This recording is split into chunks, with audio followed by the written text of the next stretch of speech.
Welcome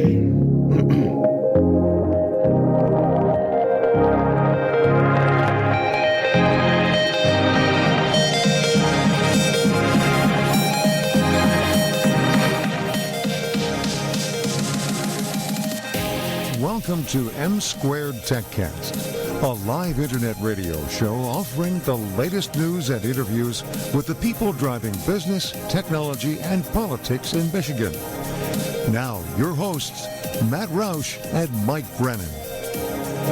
Hey, it's Matt Roush. And Mike Brennan. Oh, hang on here. Hey, it's Matt Roush. Yes, and Mike Brennan. Hey, still. I don't know why. I was about to bust into a George Kell impersonation. Yeah. Good afternoon, Paul Carey. Yeah. All right. Remember that. Those are the days. It was. Yep. We were talking back in the day a minute ago. That was the day. That was the day. I think you're Different right. day, but Yep. We've got a great show for you today. A lot of interesting guests, including we're going to wrap the show up with a call from Michigan's Lieutenant Governor, Garland Gilchrist. For right now, we're going to start the show with a I should say, I guess, a longtime friend of the show. Yeah, and we gotta someone be who's been careful on with a few that. times. Yeah, you got to stay away from the O word. right. Yeah. So, but it's Lisa Diggs, and she's from BuyMichiganNow.com, which is one of the great institutions here in this state in terms of boosting the Michigan economy. And you've got an actual physical event coming up this very weekend, right? We do. The Buy Michigan Now Festival in our 11th year in downtown Northville, August 2nd through 4th. Wow. So each year gets bigger and better. I mean, how many, roughly, well, you probably know, how many exhibitors do you have this year, roughly? Over 150, somewhere between 150 and 160. Is that bigger than the previous year, or is it growing? It does grow. I mean, I think back, we were talking, here's back in the day again. Back Back in the in day the when day. we started, it was about a half a block. It was also 7 days long, which was crazy. 7 at the time. days Yeah, long. the first year. That's a long time to buy stuff. You know, Yeah. I Yeah, mean, I well, think a weekend is Long time to Yeah. man a booth. What Yeah. originally happened was, each year we asked the governor to proclaim Buy Michigan Week. So happy Buy Michigan okay. Week. It starts today. Yep. And so in that particular year, then we had 5 weeks between getting the proclamation the first time ever and doing this festival. And Northville had sort of a standing event that happened on Friday and said, can you add Friday? Then they have a standing event on Tuesday. Can you add Tuesday? Well, then was like, well, I guess we need something on Wednesday and Thursday. Next thing you knew, we had a 7-day event. So it's much better as a 3-day. And it starts on Friday, right? It starts on Friday at 4 p.m. Beverage Garden opens at 5 p.m. Oh, what kind of beverages are we talking? There might be some Michigan craft brews on hand, some very delightful Michigan wines, and great flavors from our official pop of the festival, Faygo. Of course. Yep. Faygo. Nothing Red says Pop. Michigan more than Faygo. Yeah. Right? Yep. So, but also you do have a website, and that's part of what goes on there. Is it's sort of like the eBay for folks in Michigan, right? Something like that. Yeah, well, so we have a website, buymichigannow.com, that businesses, not just businesses that would be represented at the festival, but any kind of business can join the campaign and be found in our directory there. And then for the festival, we have a different website, Buy Michigan Now Fest, as in FEST.com, where people can find the specific information related to the festival. And over these 3 days, how many folks do you typically draw? I know you don't do an official head count, but what's a good estimate? Somewhere in the range of 30,000. Oh, that many. Yeah. And it's really great. It's a great family event. We have a kid zone and some fun stuff. There's a company that's new to Northville called STEMville, and they've created a play shop that is all STEM-based children's activities. And so they're actually the sponsor of our Kids Zone this year. So they're going to be doing some really cool things that we've never done before in the Kids Zone. And then there's always fun games and other things, face painting and some of the typical Kids Zone stuff that'll be happening. Live entertainment all weekend long in Town Square from only, of course, talented Michigan folks. And then the vendor booths and the restaurants of Northville are phenomenal as well. So. Matthew? All right, let's have a sort of a sampling of some of the vendors that are going to be there. I'm looking at a list here online right now. What do you have that's sort of new and interesting this year? Well, I mean, it's funny when you say sampling because one of my favorite things to do, and probably everybody's favorite thing to do, is sample foods. There's a chance to try all kinds of things. And one of the great things about this event is if you try the product there, you can not only buy it there, but you can go start asking your grocer to start carrying it if they don't already. And that's what helps take these businesses to another level when they're hiring people. So you can try everything from gourmet individual cheesecakes in a variety of flavors to hot sauce and salsa to just sausages that are made in Michigan, all kinds of different things that you can actually taste and buy there, pasties that you can get and take home. And then one of the products I think is really interesting this year is there's a company making child safety products to cover your outlets and those kinds of things, and something that normally, sadly, is bought shipped in from China or somewhere, but they're actually making them here in Michigan, so I'm excited to meet them. Let's go back to the STEM stuff. You were saying this is all brand new STEM stuff for kids. Give us a for instance. What kind of STEM stuff? Well, they're in their space that they have, which people will get a chance to tour. There's all kinds of things that they do. During our festival, they're going to be helping kids put together a magnetic roller coaster, which I think is really interesting, and some other things I'm excited to find out myself because I haven't seen it yet. So they're going to be building stuff on the spot. I notice you've also got some service providers there. I see a metal roofing company, a home improvement and the roofing company. is made in Michigan. Some Okay. of the service listen. If you're thinking about doing something to your home, this is also a great way to do it because you come out to the event, you have a good time, you can stop in a no pressure environment and ask some questions and leave them information or not leave them information, so you don't have to worry about the callbacks depending upon how interested you really are. So it's a great way to do that, and there are people providing all kinds of home services. There's a lot of great home furnishings. If you're looking for anything from candles to signs to small handcrafted pieces of furniture, all of that will be out there. Some stuff for the outdoors. There's some metal artists that have great garden art, all kinds of really cool stuff. Go ahead. And parking. Now, I know the racetrack is getting ready to close, so do people park down there? Because that's a big parking lot. Yeah, they do still park down there. There's parking in lots all around town. I should say that one of the things that differentiates this event, not only were we the first event that was promoting Michigan-made products, but we always keep it no entrance fee and no parking fees because we want people to actually spend money with these vendors because that's what this event is all about. So it's free to get in. It's free to park. There's parking lots all around town. And then if it gets full, you can go down the hill. There's a couple lots, as you mentioned, by the race course and across from the race course where the farmers market usually is. And there's also street parking in Northville. So lots of places to park. Tell us a little bit about the genesis of Buy Michigan Now. What did you do before championing this website, and sort of how you got the idea to do it?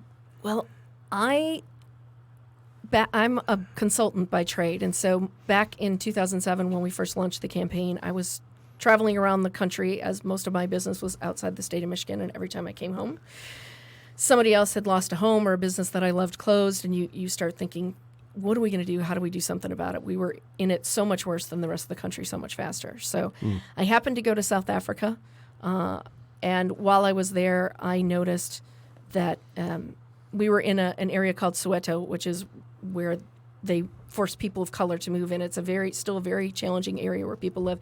And as we got out of Soweto toward the end, it's a village of kind of tin huts. There were these small tables set up with people selling things that you may or may not really want to take with you.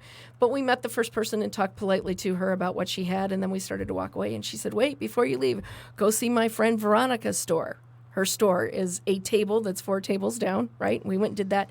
And very quickly you got the message that they were saying, we're not asking for a handout. In fact, they told us, you'll see beautiful children. They'll ask you for money. Don't give them any. They need to know that education is the way out, which is remarkable when the message is coming from people who are living in abject poverty. Yeah. And they were basically saying, hey, we know that you came here with more than we have. We have things to buy. We're not asking for a handout, but support our businesses.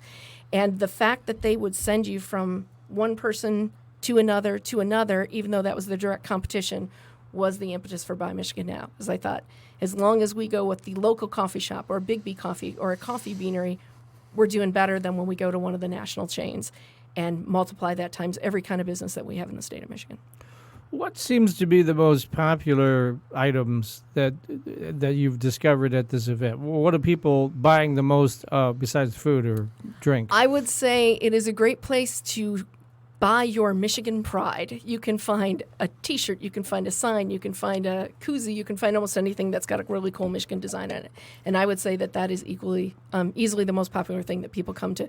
It is a great place to shop and get gifts for the holidays. Never too early to start, right? And it's a great place to do that. And also this year, we've got an author tent that will have 4 different Michigan authors all the time signing and selling their books on the spot. So it's another great place for people to come out and get. That's a super cool gift to come and get ahead of time.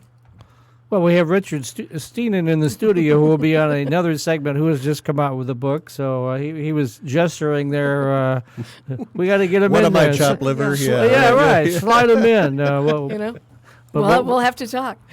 Well, you're going to be around this weekend, right? Okay. It's exciting. It's an interesting range of. I mean, we've got everything from a poet to a guy who tracked down one particular deer as his nemesis through the state of Michigan. To people coming down 100 things to do in Michigan, or 100 things to do in the Upper Peninsula before you die. That author will be here. All kinds of really cool things to check out. And these authors have some really. There's a mystery writer he's in his 6th book, and a lot of the fiction books are set somewhere in Michigan, which always makes for a fun read if you're a local. And in case you're worried that you're not going to get to do all those things in the Upper Peninsula, I see you have a Rise Psychiatric Services here. It's Yes. So you can find out how that makes you feel. Yeah. So, yeah. We're actually excited. This is the first time that they've been there, and I think that's it. It's a constant battle to remove the stigma of mental illness and mental health challenges. And Sure. so I think that's a great opportunity. All jokes aside, it's a great way for them to interact with the community and just say, hey, we're here if you need us, or if you know somebody who needs us. I think that's great. So if somebody is wearing a Ohio State shirt, they would definitely need some kind of psychiatric help, right? So Spoken like a true Michigan graduate. I'm a Spartan, so I might say Yeah, that there about you some go, other Green. things. Yeah. So I got to be careful. Okay. and then lots of food, varieties of food. I know you're mentioning some of it, but like what? Yeah, I mean, just even if you're there, Ray's Red Hots, which is one of the more famous hot dog joints in Ann Arbor, will be out there. There will be some good barbecue out there. The Bavarian Inn Cluck Truck will be down. So if you can't make it up to Frankenmuth and you've been craving that chicken, come on out and get that at the festival. The Cluck Truck, isn't that a good name? That's a good one.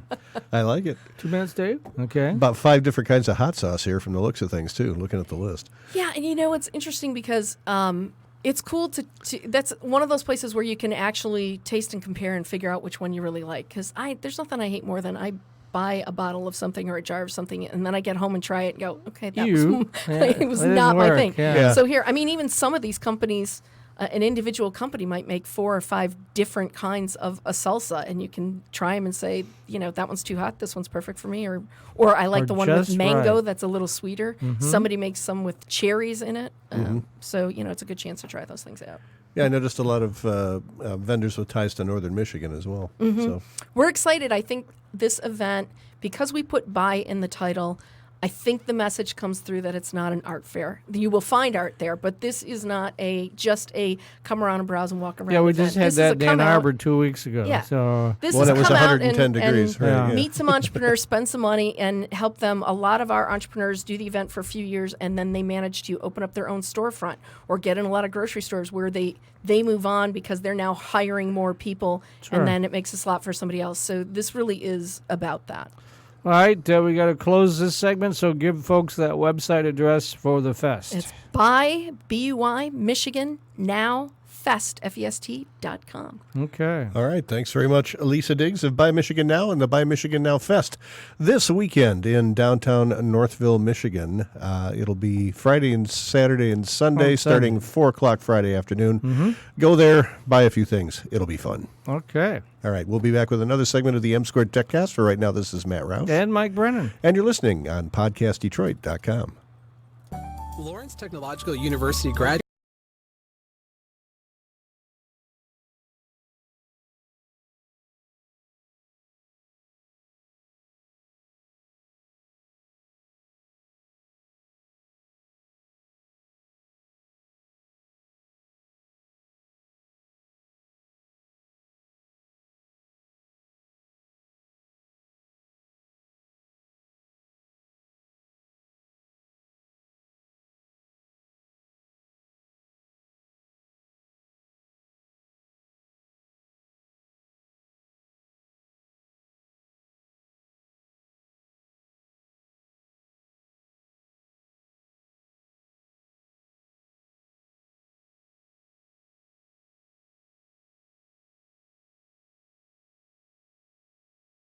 Why wait? Find out more at ltu.edu. Yeah, it's Mike Brennan. And Matt Roush. And you're listening to M2Techcast, which is now sort of morphed into MI Tech News TV, but we still have the Foster promos. I'm loath to get rid of those and update, because That man, God rest his soul, had a set of pipes. Yeah. Oh, my goodness. the deep baritone. That dulcet tone, Yeah, indeed. yeah. So, Well, we're here with another longtime friend of the show. not with, but she doesn't have a deep baritone. No, No, not at all. not hardly not. It's Tim Berchet. She's from M2Techcast Ventures, and you've got a big event coming up soon, right? We've got a lot of good stuff to talk about. So, yes, coming up in November, on November 13th, is the Accelerate Michigan Innovation Competition, or AMIC, as we all like to lovingly refer to it. So, we're looking for those entrepreneurs to put their applications in by August 15th. Yeah, I know there was a deadline coming up, so we need to highlight that. Yep. But it's just the application. It's not the actual executive summary. Yeah, you don't or- need a business plan yet. If you just even think you might want to compete for $1 million. $1 million. Up to $1 million. Yep, Yes, it's August Yeah. 15th is the deadline to just register. It is. And then it's fairly painless. I looked at the form. awesome. Yeah. I'm so glad you did. Thank you for your help on that. I appreciate it. So, yeah, register to compete by August 15th, and then by August 31st, you're going to need to have all that other information in. Now, these companies, from my experience covering this thing forever, these are not startups. They are startups, yes, but they're really phase 2 where they're doing commercialization. They got something going on versus, gosh, we got this great idea. Let's get some money for it, right? Well, they're actually very early seed. Mm-hmm. So companies that have been in the ecosystem that are they're past ideation. Let's put it that way. Mm-hmm. But they may not have their MVP complete, or have their market. Well, they really might not nailed have down. customers yet. They Yeah, might not have definitely don't. revenue. A lot of them right. definitely don't have. A few do. A few have Okay. customers on occasion. Well, gosh, but- maybe you ought to throw my platform in there, assuming that it gets done by April. By November. August, November, yes. Yeah, right. That's when the Yeah. event is. You want to show them something. Yeah, Yeah, absolutely. so it's going to be great. So we're actually going to be in a really nice venue downtown that's been completely redone. We're going to be at the State Savings Bank, and from what I heard, when State Savings Bank. Never been there. like right downtown, beautiful. Okay. What's the Beautiful. address? That's a good question. I'm going to have to look that up. 'Cause Okay. Ah. I'll look it up right now. I don't have it. Okay. So it's the Campus Martius area around there, or I think it's what? even further downtown. I think it's closer to Jefferson. Jefferson. Oh, Mhm. really? Yeah. Gosh, I never heard of it before. Yeah, beautifully redone. As many of the buildings downtown are being done. So Right. another nice space. We were at Lexus Velodrome last year, and it was a lot of fun. But we really like to showcase some of the different things happening. 151 West Fort Street, folks. That is where it is. State Savings Bank historical marker is there. Before it and what? I'm going to look at the map. Yeah. Oh, it's right by the Guardian building. Oh, okay. Yeah. Yeah, right downtown. So, Okay. All right. Yeah. so it's gonna be great. So, even if you're an entrepreneur who thinks you want to apply, definitely do that by August 15th. If you're someone who just wants to come see what's happening and network with investors, we have investors coming in from all over the country to help us with this pitch competition. We've got some great judges and lots of opportunities. So even if you're not a company that's going to compete, there's no harm in coming down and networking with other folks and seeing, what kind of opportunities are out there. Well, even if you throw your idea in the mix, it's going to be viewed by somebody, right? Absolutely. And you'll get some feedback like, well, great idea, but, you need to do this, this, and this, which is very valuable. Yeah, we have teams of judges who actually, I believe, are doing different levels of vetting and teams deciding Right. who's going through, because we host the competition. We can't really do the judging too. That would be not really right. So we have a bunch of people who help us do that, which is great. All people in the entrepreneurial ecosystem here. Right. Well, we got a bunch of those. Well, and that's that to me is the great value of these things. I mean, there are some cool companies that come out of them. There are some cool companies that win prizes, but really just getting everybody together, is a big part of this. It really is. It's super beneficial, and there are people who come in from the coast and other parts of the country who don't necessarily know what's going on in the ecosystem here. So it's really enlightening to them. And it'll be, in November. So Detroit Homecoming will have happened. We all will have done, a couple other big things this year. and you're guaranteeing Yeah. it'll be excellent weather, right? I sure hope so. It's too early can't for snow. guarantee that. Was I it think it'll be November? okay. What's the day again? November 13th. Ooh, it's sort of in that danger zone, you know. It's actually it could be very shaky. Yeah. It was cold last year, but it was nice and sunny. It was and not a lot dry. of stuff. Okay. It was good. Right. Gotcha. All right. Yeah.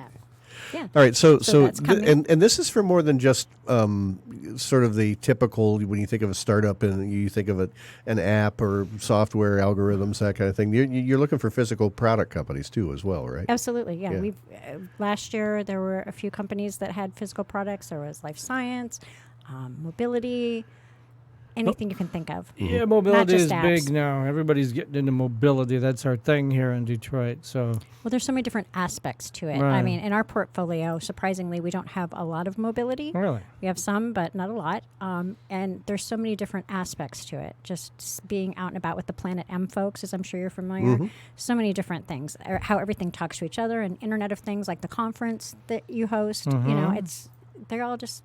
Everything's going to touch each other. And I can't wait for autonomous vehicles, honestly, because I could get up north a lot quicker if people would get out of the way. this is you can just sit there. Yeah, you can sit there and get your work done, and the car will do the driving. Exactly. Doesn't that sound So- fabulous? Yeah, Yep. but No we're surging, still a everybody's- ways away from that. But Well, it'll happen on freeways first. Yeah, you know, absolutely, that's yeah. the thing. You know, controlled access, on ramps and off ramps, and gradual speed increases and decreases and all that sort of thing. I think I mentioned- I too am awfully tired of I-75 between Flint and Standish. I just would be happy never to have to drive that again. We'll just let the car do it. Yeah, I with think the I mentioned that I had a family reunion in Boyne City, I think a year ago, and I made the mistake of coming down on Memorial Day Monday because I had to get the kids to the airport, right? Oh, that's a bad time to come. And we My left son and I at have 10 done in that the before. morning, and I got my son to the airport at 4:30, and it was just a moving parking lot. Yeah. So As it can be. And frequently you told not me to moving all take that quickly. 127, so next time that's the way I'll do it. 127 is the way to go. 75, forget it. Yep. You know, so anyway. That's what I do. We digress. So we've got do. we've got Hacker Fellows you wanted to talk about too, right? Yes. So we Accelerate Michigan is one of our programs at Detroit Ventures, and the other program that we help the ecosystem a little bit is with Hacker Fellows. So it's a group of college students, tech folks who are looking to go into startup community, but not have to go to the coast. We want to keep them here in the startups that are happening here and All be right. able to compete salary-wise to keep them here and keep them interested in it. Sure. So this program is actually, we have some partners that help us fund this program, and we place 15 fellows every year and 10 interns at tech startups within the city and the state. That's So great. some in Ann Arbor, some here. So you place them, but do they get any kind of funding, or are you just sort of? Yeah, we the program actually helps supplement their salaries to the company so that the company is not having to do that. So So you take care of their internship costs, whatever those might be, or whatever. a portion of it Yeah, to bring right. them up to a level where they would be if they went outside of the state to work in a startup. Well, one's Like- dollar does go a little bit farther here in Goes a Michigan. lot further here than it does in Silicon Valley. Particularly for housing, right? I think yeah. I told you Rachel Conrad bought a 3-bedroom house out in I can't remember which part of the valley it was, $1.4 million. Yeah. So nuts. Yeah. And same thing. I was just in New York last week for a summit with a group of other folks who do what I do, who manage portfolio companies for venture capital firms. And it always amazes me. New York is a great city, but I'm starting to feel that vibe here downtown like it was there. And get a lot more for your money than the little teeny hotel that I ended up staying in. I started my career in New York in 1981, working at a publishing house, trade press publishing house. And that's when it was bottoming out and they were getting ready to go into bankruptcy. And Manhattan was not a real friendly place. I Yeah, mean, Times Square was a Times real Square dark was, yes, carnival, we all man. know about Times yeah. Square. Yeah, that's the way it was. Well, it's like a Disney Wow. mall now. So, yeah, well, it's really come a long ways. But it really, when I was there last week, I thought, Midtown Detroit, downtown Detroit really is getting this vibe. It really feels good. So we should all be very proud of what. Yeah, last time I went Yeah. down there The for an event, I ecosystem actually is had a done. hard time finding parking, which is a lovely problem to have. Yeah, that's unusual. Yeah, I did too. So that's great. So getting these young people here involved, staying here, it's really fantastic. And they've worked for some great companies. So they've been at Duo, they've been at StockX, Nutshell, So what cool places to, start your tech career right out of college. All right. Yeah. There's an internship. So we're really proud of that one too. So helping the ecosystem in any way we can. So if I am a young person or know one, how do they apply for this program? I don't think you're a young person, though. No. Yes, he is. So they can go right on the Invest Detroit website. We're speaking hypothetically. Yes, here. right, yes. What does young mean? That's it. Yeah, compared to 95, you're young. Yeah, yes, right.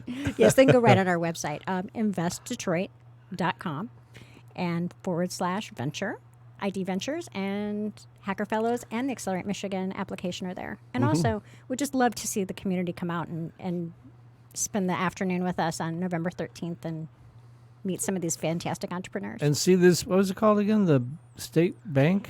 State Savings Bank in State downtown. Savings Bank.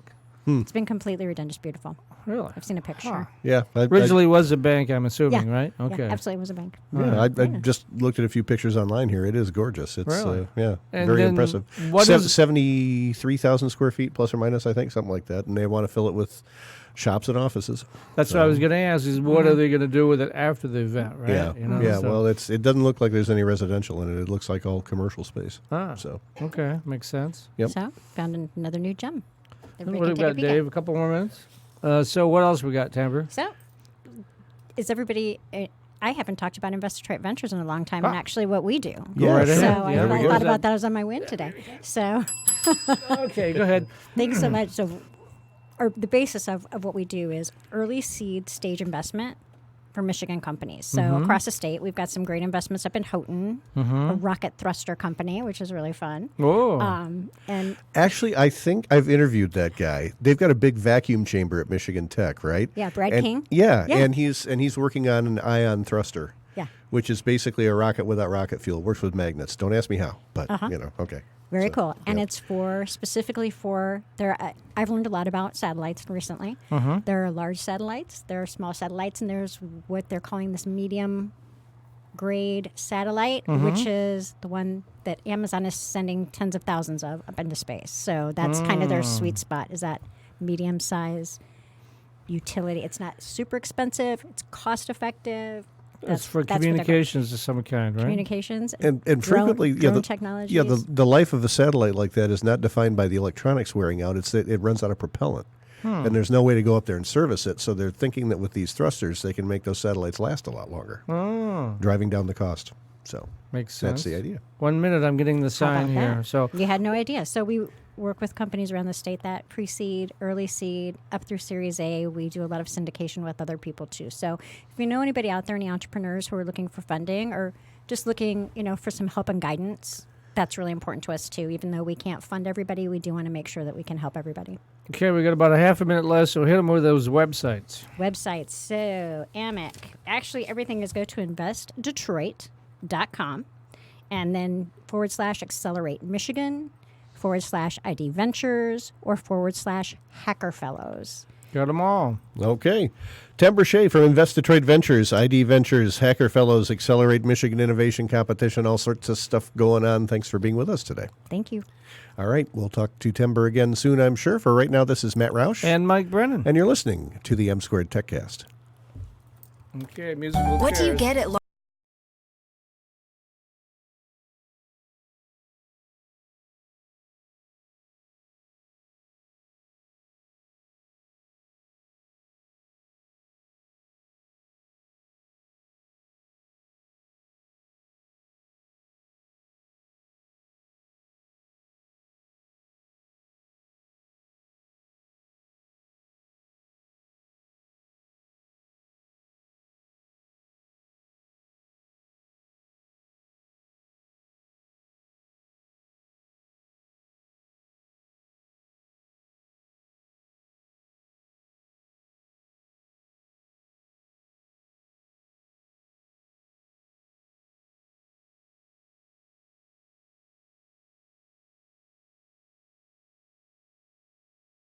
Why wait? Find out more at ltu.edu. Hey, it's Matt Roush. And Mike Brennan. And we're back with another fun-filled segment of the M2Techcast right here at PodcastDetroit.com. you've heard his voice, you've read his books, now you can see his face. This is the man. This is the man, the legend, Richard Steenen. Hey guys, good to be here. Hey, Yes. good to have you. So it's time to scare the bejesus out of us again with the latest in cyber threats. So what's been happening in the last month since you were here last? Well, there have been some things like the City Power Group of Johannesburg in South Africa got hit by ransomware. So Yep. just like, everybody else is getting A couple hit by Florida ransomware. towns got hit. Yeah, Florida towns, Yeah. I think Connecticut, Georgia, Tennessee. So they're targeting communities, but they also targeted this, like DTE kind of operation. Right. But it turns out that even though it wasn't an attack against the SCADA systems that actually control the power, a whole bunch of people are still out of power because they basically encrypted all the customer data, all the databases, Oh, the boy. websites, everything. So people can't get to their power company to pay their bills. They have a pay-as-you-go kind of model in South Africa. So everybody's out of power and they can't get it turned back on, even though they could pay for it. Wow. So lesson learned, Was it a phishing attack? No, yeah, it was a standard. Somebody clicked on something they shouldn't Somebody have. clicked on something, and then of course the big problem here is one, they're not doing adequate defense against phishing attacks, and two, they're not keeping adequate backup and having the recovery procedures. I mean, it should be a matter of just pushing. Yeah, a I button. mean, and particularly since municipalities and governments and whatnot, these entities are all being targeted around the world. It seems like now that sink in that maybe we ought to do something about that, Yeah, right? just go buy some terabyte drives and start backing up your stuff. Right. It's going to take hours, but you can get back online in hours too, and not pay the hundreds of thousands of dollars of ransomware. Yeah, but one of those extortion. Florida cities refused to pay the $600,000 and instead spent $18 million on new computer systems. And I'm thinking, $600,000, $18 million. But then once you pay it, I mean, Yeah, if you can get the budget for it, and it's great not to pay these guys because every time you pay them, the other people get the idea, hey, we can make a lot of money doing Right. this. So yeah, Well, especially since backup is so painless these days. I Yeah. mean, we've got we've got Google Drive at Lawrence Tech where I work, and it takes 2 seconds. Yeah. You just gotta click a couple things and you're backed up. And their So, cloud- I try to remember to do it once a week. I don't always, but there are cloud solutions. There's one cool one called Cobalt Iron that will use any network attached storage on your system and cloud systems, and doesn't care where they are. You got one panel, and it'll split up the files, put them everywhere, and it just takes care of it for you. It's the way to go. and then you once again, you've been filling your Facebook page with all these places that you've been. I am very envious. Where's Richard today? So you were on a book tour. Let's talk a little bit about your book. Yeah, at first I got invited to speak at the RSA conference in Singapore. So it's their Asia-Japan Long conference. trip.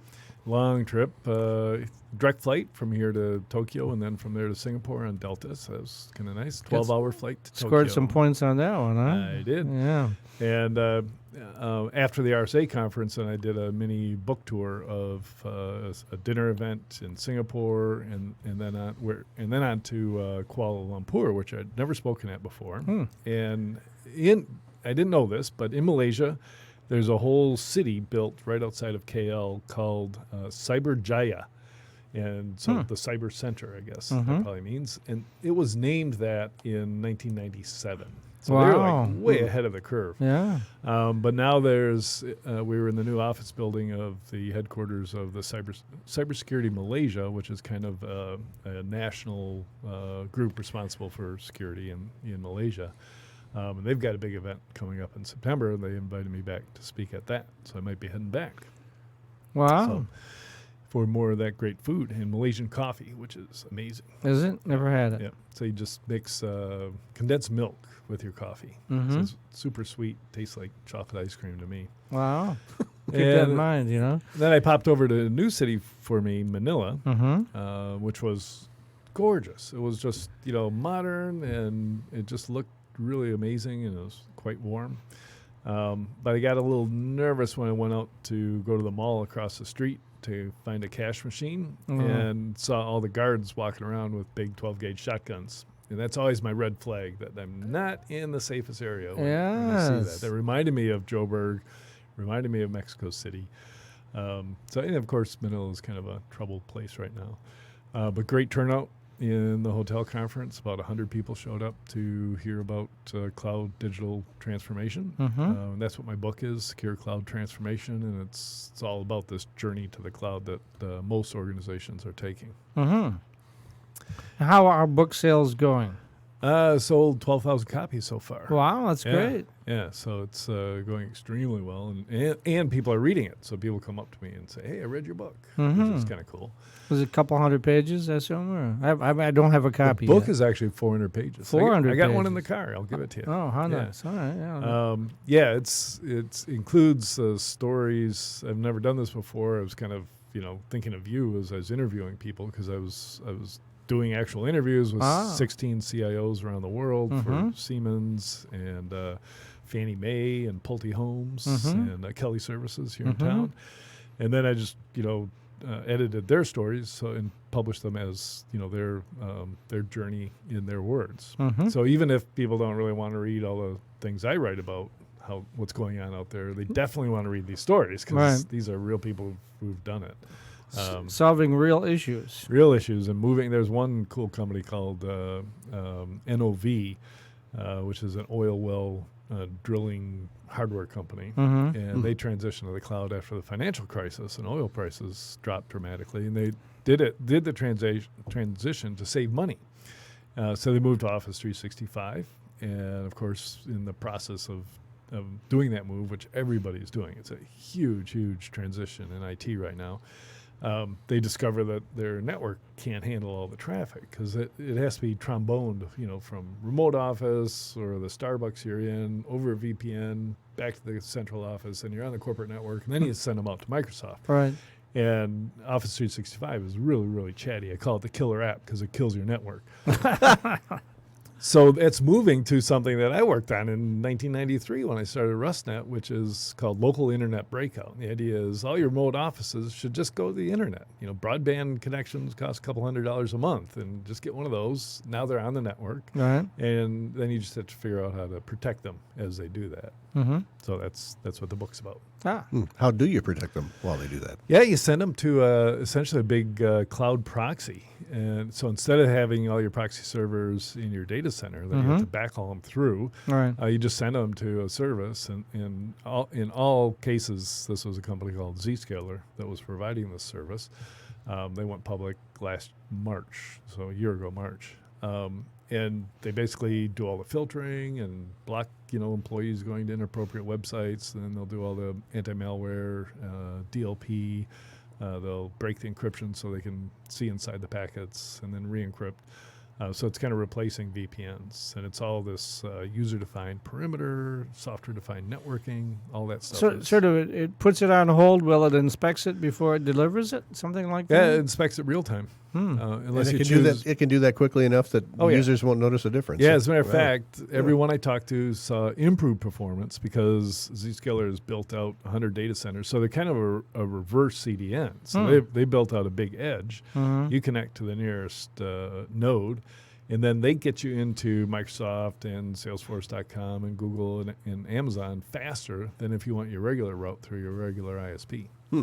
Interesting. It's very cool. So they all report better user performance, and Office 365 actually works.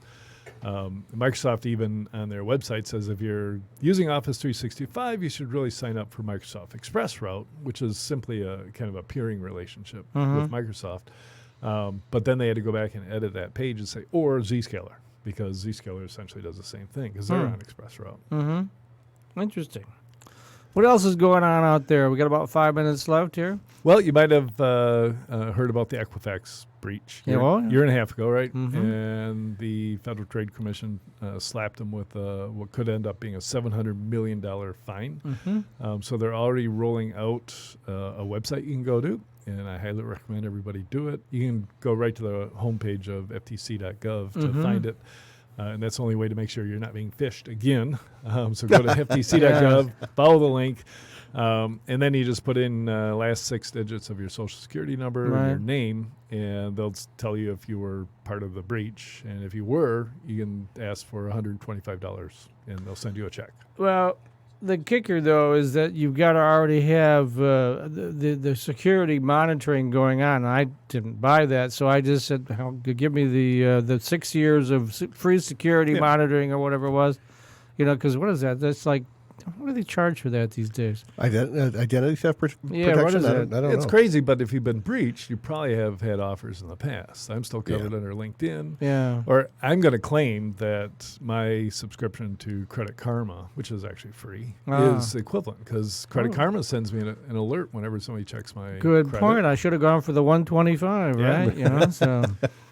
Well, I get it free through work. I think a lot of places offer it as a benefit now to employees. Yep. So, yeah. Dave? So, but here's the real question. Oh, So Your mic's not on. the So voice they of Dave know- Phillips here. They know all of the numbers that were breached because they have a database you can check it against. Right. Why don't they just Send send you the check. the $125? Exactly. Good question. Because the percentage of people who actually fill that out is going to be minuscule compared to the number that were breached, right? Yeah. You want to make this an effective smack across the back of the head? That's how you make it an effective smack across the back of the Totally. head. Totally. I agree with that. And then they also, if you have spent any money or lost anything fighting some sort of identity theft post-breach, Right. they'll compensate you for that as well. Yeah, but you got to document that. Right. Save your receipts, That's people. it. Save your receipts. Yeah, I it's spent always- $10,000. Oh, yeah, okay. Well, show me the receipts. Okay, well, maybe I didn't. Bought a new firewall. Yeah. Just take any of your security investments, your antivirus subscription, everything else. Oh, and yeah, I say thought of that. was it. What an idiot. I mean, I filled out for the form to get the free service. I could have gone for the dough, right? Go back with your other identity. Use yes, that one. another identity, yes. Well, we all seem to have about 5 emails now. Yeah. So, right. Your other social security number. So No, what's we were talking before we went on air about the new documentary, The Great Hack. And you haven't seen it yet either, but you're I haven't, probably, but now probably it's on, looking forward yeah, to it. now it's on the top of my list because I've heard a lot of people recommend it highly. Yeah. I saw it about a week ago. Yep. So it gets into the Analytica, Oh, Cambridge yeah. Analytica Cambridge Pretty stuff. scary. I didn't Yeah. realize they had that level of sophistication. Dave, you can weigh in. I know you saw it because I saw his Facebook feed was this morning, and you were freaking out, going, "Oh my God!" Well, not even so much a freak out, but I mean, it's having it laid out that clearly and plainly what those data aggregators can do. I mean, it literally. So what they did in England with the whole Brexit thing. Brexit, yeah. They interfered big time. Literally would be declared warfare, Oh, a yeah. crime of war, because they did not get the British government's approval to use that on their citizens. Right. Yeah, before Brexit in the U.S. election in 2016, they tested it in Indonesia and then a country in Africa. Same thing. 11 others. 11 others. Yeah. Okay. Yeah. So they're pretty proven model. And then one can argue, I know this is a touchy subject, 78,000 votes. How much did they impact the U.S. elections in 2016? Yep. 78,000 votes out of, 150 million cast. That's like a rounding error or something. Yeah, yeah. And it's a combined effects, too. On top of all that going on, there was hacks from Guccifer 2.0. And then the shadow brokers released a very embarrassing trove of hacking tools that they had stolen from the NSA. And then the NSA actually prosecuted some guy, but they ended up not actually saying that he's the guy, and he just got sentenced to 9 years in jail, I think. And he just happened to be an engineer who worked at Booz Allen who was hoarding data foolishly, and then he tweeted to Kaspersky, so they saw that while they were looking at the shadow brokers' tweets. We only got about 30 seconds left. I just got the sign here from Dave, filling in, I believe, for Jessica. And the Lieutenant Governor is Here's your calling call. in. Yes. All right. So real quick, why don't you go ahead and answer them, and then so if people want to get your book, how do they do that, Richard? Yeah, just go to Amazon, search on my name, STIENNON, and you'll see all my books there. Search on cloud security, and my book comes up first. Search on cyber war, my cyber war book comes up first. Did we lose him? Okay. Well, thanks very much, Richard Steenan, and we'll get you back on the show here next month, and you can scare us again on what's going on out there. Always happy to. All right. Well, thanks, Richard. For right now, this is Matt Roush. And Mike Brennan. And you're listening to the M2Techcast at PodcastDetroit.com. Lawrence Technological University is more than a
Let's make sure. Let's do the intro, Matt. Okay.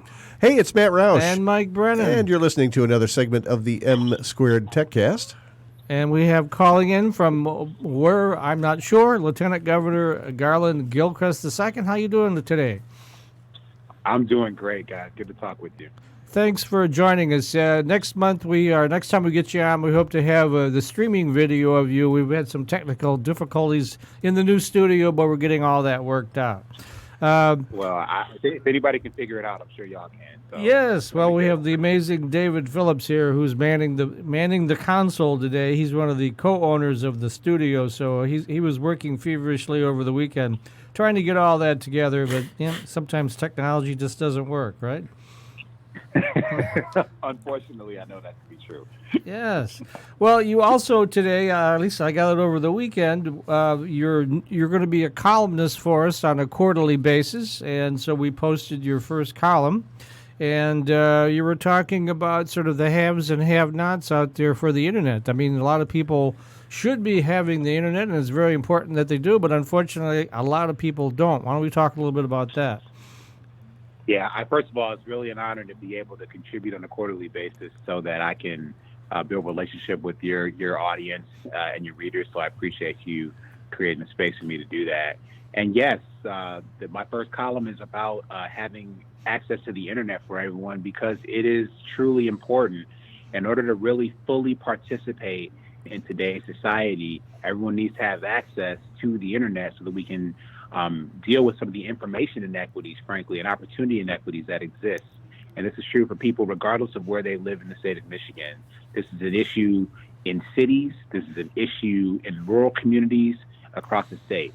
And so we need to do everything that we can and really take an all hands on deck approach to make sure that we're connecting all of our communities to the internet and the opportunity that it represents. Recently, we had someone on the show, actually about 6 months ago, where she was talking about in the city of Detroit, about 40% of the people in the city of Detroit do not have internet access. I was amazed. I just never would have thought that.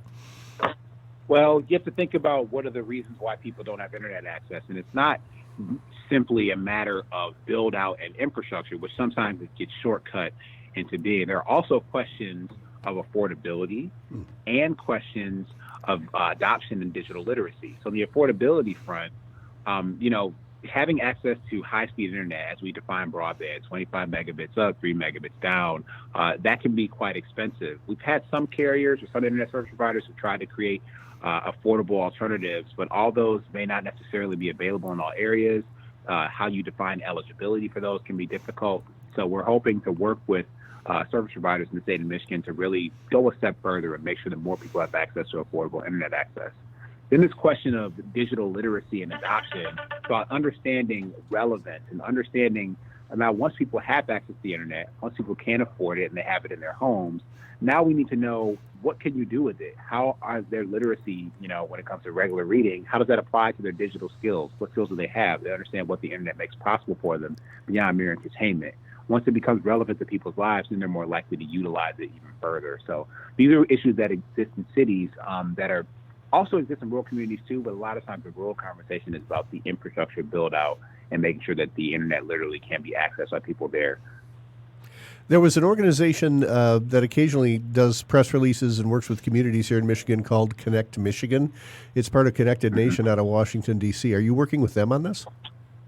I think they're definitely part of a broad coalition that's trying to solve this problem, and I'm familiar with the work that they've done here in Michigan and the work that Connected Nation does across the country, and they really have been helpful in terms of really understanding reality. How many people do have access? What level of access do people have, so we can define or determine what areas are currently underserved and how can they be better served, and what role we can play to make that happen.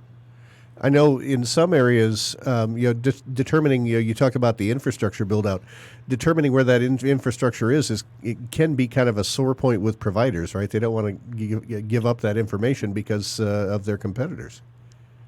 Yeah, I know that has been an issue in the past. I'll just say that we're going to be encouraging collaboration, because having the information to understand where potential customers are, I think would be in every business's best interest. Absolutely. So, what, if anything, can the state do to help, particularly in, say, inner city Detroit or in the rural areas? I know there's a lot of efforts going on, but is there anything more that you would like to see the state do? Well, the first thing that we're going to do is really provide a clear call to action. There has been some previous work done by MCAN in the past, and we want to build on that, which is going in the right direction, and really take it a step further to say that this is going to be a priority for our administration. Connecting our communities to one another and to opportunity is something that we want to do. It's part of how we define infrastructure and investing in infrastructure. So it's our intention to ensure that everyone who wants to be part of the market in Michigan understands how important it is to our administration. And we also want to make sure that those who want to participate in this market have an approach that's focused on a 360-degree internet experience that, again, involves access, involves adoption and literacy, and involves affordability, that we ensure that we are competing aggressively as Michigan-based companies, nonprofits, and partnerships for any and all federal grant opportunities to support these kinds of infrastructure build-outs. We also have now state programs to help point some of those federal dollars in the way, especially towards rural broadband projects. And so we want to make sure that no opportunity is left on the table here in Michigan. This seems to be a moment when nationally there's a broader understanding of the primacy of internet access to the everyday experience. And so we want to make sure that that's understood in Michigan, and that businesses, nonprofits, partners, all are stepping up to take advantage of that, and they know that the state will be there to support them. Yeah, I don't know how one could get through school these days without internet access. That has to be a real barrier for kids, right? There's literally something called the homework gap. Studies have shown that children who have access to the internet in their home literally do better on their homework. And so but there are also other outcomes that are impacted by having internet access. If you have access to high-speed internet, you are better able to manage chronic diseases, especially if you don't live near specialized service providers. So think of the people in Michigan who are living with ALS, who are living with diabetes, how they could get access to services and information through telemedicine. Think about the types of programs and services that could be offered in innovative ways when it comes to helping people with different challenges with their mental health. If they could talk to people, if they could video chat with people and have access to those kind of services and supports online. We can make our overall quality of life outcomes in Michigan increase if everyone has access to the internet. That's why it's an important part of any conversation about infrastructure. In your column, you talk about how it might be, or it is important to have more than one provider, because unfortunately in some areas that's all we have. There is really no choice. You're stuck with, we won't name them, but some of the big boys, yes. And so what do we do to foster that competition? How do you bring in an alternative? Well, certainly having competitive markets is going to be important, and ultimately we believe it can be better for consumers to have those sorts of options. And so, again, we want to make sure that people who may not have been classical or incumbent players in the internet service providing market, but have ideas or have innovative models, understand that they have an opportunity to participate in these markets, understand that there are programs and on-ramps to this market that they should take advantage of. For example, the U.S. Department of Agriculture has a program called the Michigan Reconnect Program, and our administration has offered a letter of support to a number of applicants for those dollars, which is about $200 million available in federal loans and or grant money. And those are available not just to existing internet service providers, but nonprofits and partnerships and utilities can apply for that funding from the federal government to try to pilot or to jumpstart new models of providing internet service.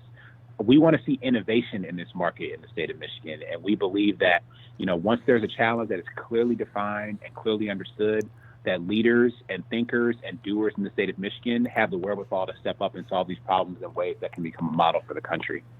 In the old days of cable television, cable TV providers negotiated franchises with individual local units of government.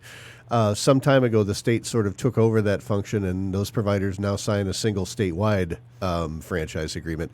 Is there any talk of any reform on that level with the state's franchising law for cable TV providers who are also the biggest broadband providers? Well, I think that there's the relationship between cable and internet access is, again, inherent around sort of how existing business models have worked. I think we want to say that certainly can still happen, but I'm really focused on and excited about what new models of delivery look like. And so there probably will be ways to deliver internet access in Michigan that have nothing to do with those existing or incumbent franchise relationships. And I don't think they are a necessity for success in business going forward. So we're looking to really, I think, expand what's possible in terms of providing internet access in Michigan. There's more than one way to connect the community. So you're talking about wireless then, or? I think everything's on the table. We can talk about wireless as far as how it can possibly expand access in new areas. I mean, there are some questions around distance. There's questions around the characteristics of terrain.